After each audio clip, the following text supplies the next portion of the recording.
Assalamualaikum warahmatullahi wabarakatuh. Perkenalkan, nama saya Saryanti dari kelas 3C Hukum Ekonomi Syariah. Di sini saya akan menjelaskan materi tentang kejelasan dalalah dan tingkatannya.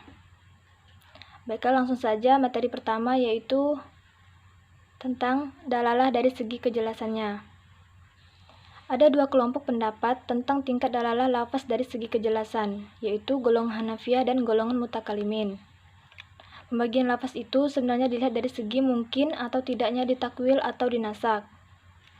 Dan dilihat dari peringkat kejelasan lafaz itu, menurut golongan Hanafiyah, dimulai dari yang jelasnya bersifat sederhana, yang disebut zahir, cukup jelas disebut nas, sangat jelas disebut musafar, dan super jelas disebut muhkam.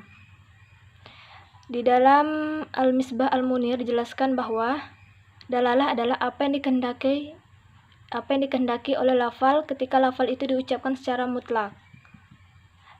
Dalalah yang jelas dari nas adalah makna yang ditunjukkan oleh bentuk nas itu sendiri, tanpa membutuhkan faktor luar. Jika nas itu mungkin ditakwil, tetapi yang dimaksud bukan tujuan asal dari susunan katanya, maka disebut zahir. Jika mungkin ditakwil, sedangkan yang dimaksud adalah tujuan asal dari susunan katanya, maka disebut nas. Jika nas itu tidak mungkin ditakwil tetapi hukumnya dapat dinasak, maka disebut musafar. Dan jika tidak mungkin ditakwil dan hukumnya tidak dapat dinasak, maka disebut muhakam.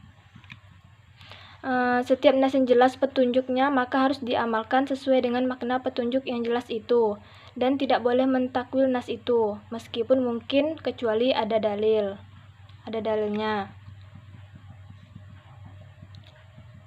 Kemudian selisih tingkat kejelasannya adalah pada kemungkinan atau tidaknya menerima takwil. Makna yang dipahami dari bentuk nas itu sendiri dengan tidak mungkin dipahami dengan makna lain. Lebih jelas petunjuknya daripada makna yang dipahami dari bentuk nas, tapi mungkin dipahami dengan makna lain. Sedangkan selisih tingkat kesamarannya adalah mampu atau tidaknya menghilangkan kesamaran itu.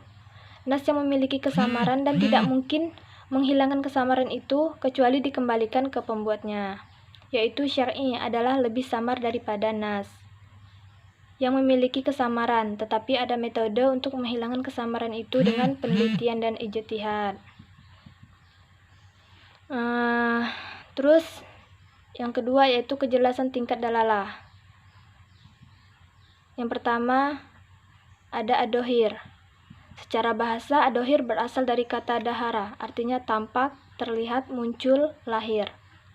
Zahir ini menurut istilah ahli ushul fikih adalah sesuatu yang maksudnya ditunjukkan oleh bentuk nas itu sendiri, tanpa membutuhkan faktor luar. Bukan tujuan asal dari susunan katanya dan mungkin untuk ditakwil.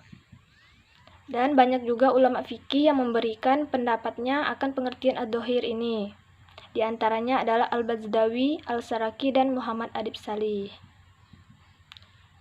Kemudian ad-dohir sendiri merupakan pembagian dari lafaz dilihat dari segi kejelasan terhadap maknanya. Al-Bazdawi ini memberikan definisi ad-dohir, yaitu suatu nama bagi seluruh perkataan jelas, maksudnya bagi pendengar, melalui bentuk lafaz itu sendiri.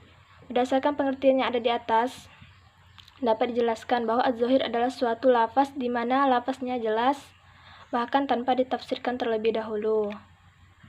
Sementara pendapat lain yang diungkapkan oleh Al-Sarasi, yaitu sesuatu yang dapat diketahui maksudnya dari pendengaran itu sendiri, tanpa harus dipikirkan terlebih dahulu. Dari penjelasan tersebut, bahwa az-zahir itu tidak bergantung pada petunjuk lain, tetapi bisa diambil langsung dari rumusan lafaz itu sendiri. Akan tetapi lafaz itu tetap mempunyai kemungkinan lain. Kemudian menurut pendapat ad-dohir oleh Muhammad Adib Salih, yaitu suatu lafaz yang menunjukkan suatu makna dengan rumusan lafaz itu sendiri, tanpa menunggu karinah yang ada di luar lafaz itu sendiri, namun mempunyai kemungkinan ditaksis, ditakwil, dan dinasak.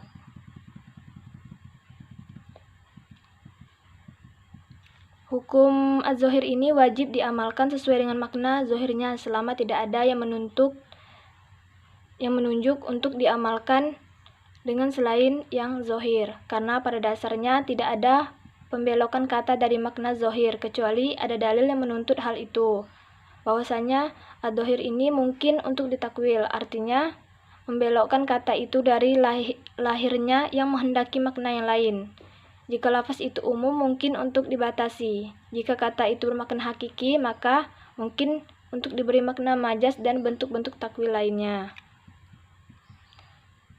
Yang kedua yaitu an-nas. Menurut bahasa, nas berarti munculnya segala sesuatu yang tampak. Oleh sebab itu, dalam mimbar nas ini sering disebut munasahat. Sementara itu, beberapa ulama mengungkapkan pendapatnya tentang pengertian nas. Yang pertama menurut Ad-Dabusi, yaitu suatu lafaz yang maknanya lebih jelas daripada zohir bila ia dibandingkan dengan lafaz zohir. Pendapat kedua yaitu Al-Bazdawi, lafaz yang lebih jelas maknanya daripada makna lafaz zohir yang diambil dari si pembicaranya, bukan dari rumusan bahasa itu sendiri. Dari definisi-definisi tersebut dapat disimpulkan bahwa nas mempunyai tambahan kejelasan. Tambahan kejelasan tersebut tidak diambil dari rumusan bahasanya, melainkan timbul dari pembicara sendiri yang bisa diketahui dengan karina. Atas dasar uraian tersebut, Muhammad Adib Salih berkesimpulan bahwa yang dimaksud nas itu adalah suatu lafaz yang menunjukkan hukum dengan jelas, yang diambil menurut alur pembicaraan. Namun ia mempunyai kemungkinan ditaksis dan ditakwil yang kemungkinannya lebih lemah daripada kemungkinan yang terdapat dari lafaz zohir. Selain itu, ia dapat dinas dan pada zaman risalah atau zaman Rasul. Hukum dilalah nas ini dari ayat tersebut adalah tidak adanya persamaan hukum antara jual beli dan riba. Hukum lafaz nas sama dengan lafaz zohir, yang wajib diamalkan petunjuknya atau dilalahnya sepanjang tidak ada dalil yang menakwilkan, mentaksis atau menasaknya.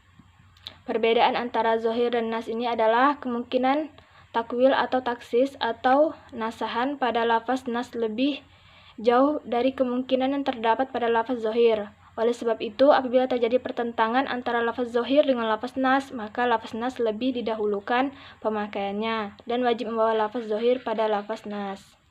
Jadi mungkin hanya itu saja yang dapat saya sampaikan. Terima kasih, kurang dan lebihnya mohon dimaafkan.